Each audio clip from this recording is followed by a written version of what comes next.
I'm going to be completely honest with you. We got monetized and we were on a high. Our business was struggling. Products that people were buying, our biggest revenue year yet. It was honestly like a switch had flipped. Just do it. Welcome to the MyClayCo studio. I am Tegan, and today I am going to be taking you behind the scenes of our small business to share some highs and lows that we found throughout 2024 and the lessons that we learned along the way. So if you run a small business and you want a few tips for the new year that might help boost your business, then I have a few lessons that I'm going to share with you. If you do follow our channel or support our small business, you probably wouldn't even know that all of this stuff had been going on behind the scenes, but I wanted to share it with you today just to normalize the fact that although running a small business is very rewarding, it is also very challenging. And I definitely learned some good lessons this year.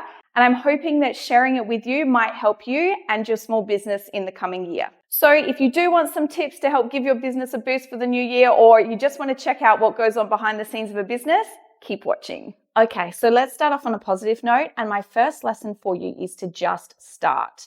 That idea that you have, that thing that you've been thinking of doing, just do it. Now, I learned this lesson back in 2020 when I first started my business, and I am so glad that I took that jump and I did it. I learned the lesson once again, though, in 2024 when we started YouTube. I'm going to be completely honest with you. Our business was struggling at the end of 2023. People just didn't have the disposable income that they once had, and COVID was over. People weren't taking up hobbies in the same way that they were. Our polymer clay and craft small business was really struggling, and we really were just managing to pay the bills. So Carla had this idea at the end of 2023 to start YouTube, and I thought, what do we have to lose? Now, we are both lovers of YouTube. We watch a lot of content on there. We enjoy the tutorials that other small business owners and content creators share. So we were very familiar with the platform, and we actually did have a few of our product tutorials housed on there already. But we hadn't actually looked at launching a channel as such. So I was a bit anxious to start, and this will be my second lesson for you all. You will never feel ready.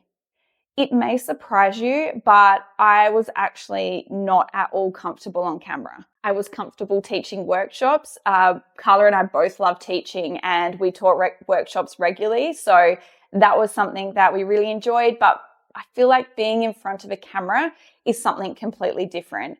Carla had had experience with that. She was really good at it, but it was definitely a skill that I had to learn. And I remember just standing in front of the mirror, actually practicing what I was going to say.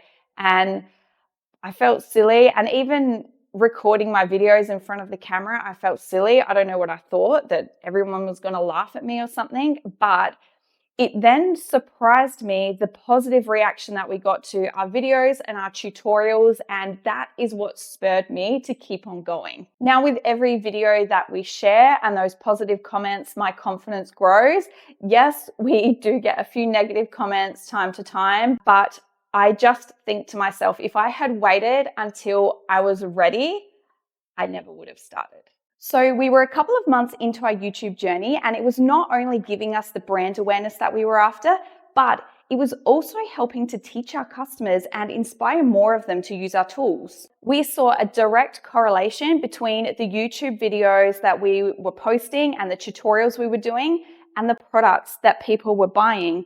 And we were now finding that our customer base wasn't just primarily Australian, but we were now truly shipping all over the world. So not only were we building this greater community around us, but it was also having a positive impact on our bottom line, which we really needed. Now, the other amazing thing that happened for us with YouTube is that we got monetized. Now, if you don't know, once you hit a certain number of subscribers and watch hours on your YouTube channel, you actually get an invitation to join their partner program, and YouTube will pay you some of the ad revenue for your videos that people are watching. This was totally not on our radar when we started, and it seemed like a pipe dream, so we hadn't even really set a goal for it. But we couldn't believe it. The support that we received for our channel meant that we actually got monetized in 3 months. Now, this was obviously a very exciting new revenue stream that we had, and it really helped to just give us that little boost and keep the business alive. It also taught me an important lesson that it can pay to diversify in tough times. On top of starting YouTube, we actually also started doing some wholesale orders for other retail craft businesses. And we also increased the number of workshops that we were doing, and we also started doing some one-on-one lessons. So if you are finding that your business is struggling, think about what is your skill set and what are some other complementary products or services that you could be offering. So our YouTube channel was going better than expected, and we were gearing up for the release of the Drill-a-majig. Now, if you don't know what the Drill-a-majig is, it is basically a tool that helps polymer clay artists and jewelry makers make uniform holes in their pieces. Now, I had this idea in my head of how it would work since the start of 2023, but I had my second baby then, so life was a little bit hectic and it was probably the bottom of my list of things to do. I think it was in June or July of 2023 that I had a chat to our small business friends at Laser Bloom. They do all of our laser cut products for us. And I spoke to Kyle, who is a genius with making things work, about my Drill-a-majig idea, and we decided to collaborate on it and work together to make this tool come to life. So he had a good laugh when I came to him because I actually gave him this cardboard prototype of what I envisaged the Drill-a-majig being, and it honestly looked like a 5-year-old had built it. It was horrendous. But he got a really good idea of what I was thinking and the design I was going for. So I think that really helped make our vision come together. There was a lot of prototyping and testing that went into the Drill-a-majig. So this is where my next lesson for you comes in. Little steps lead to big things. So if you have a big scary project that you are working on, break it into bite-sized pieces, make a list, itemize everything, and set yourself goals of when these things are going to happen. I also find crossing those things off of your list really helps because it makes you feel like you're achieving these mini goals, and it continues to give you that motivation and momentum that you need to see through that bigger project. Now, the Drill-a-majig probably took almost a year to develop, and there were a lot of small edits along the way, but we finally got there and we ended up having our first release in June. Our customers loved it. We actually have just finished our 8th run of the Drill-a-majigs, and I think there are like 1,000 of them out in the world now, which is amazing. One of the things that I really loved is that once it was out there in the world, we actually had polymer clay artists and jewelry makers message us and tell us that they love the tool, but give us a few ideas on ways that we could potentially improve it. I am very pro open source and I love collaborating. I love people giving us suggestions. But I will admit I was slightly taken back and I thought, oh, is our product not really hitting the mark? But that wasn't it at all. And this takes me to my next lesson, that constructive criticism is a gift. I think sometimes we struggle with people giving us constructive criticism. We want to be amazing at what we do, and we can perhaps see this as someone telling us that we're not good enough, when in fact, it's actually not that at all. It's that person saying, I think that your product is awesome and it's worth my time messaging you to give you these suggestions today. Now, of course, all suggestions are not going to be possible, but from this feedback that we got, we actually upgraded our depth adjustment plate to have grid lines on it, and we also added more hole sizes to the hole guides. These suggestions 100% made the product better, and I am so grateful to those people that did give us the suggestions to do it. Now, I did mention that we did so many prototypes of this thing, and we gave Laser Bloom the go-ahead to make a whole batch of them in March. Despite all of our testing, when they delivered them in June, I gave it one final test and I thought, why is this hole guide so wide? And how are we possibly meant to be drilling studs? There's just not enough room for them. So we were faced with this decision that I'm sure other small business owners come across all the time. Do you change the product so that you're 100% happy with it and take that little financial blow? Or do you put something out into the world that you're probably not 100% happy with, but you save yourself the money? Making this decision taught me this.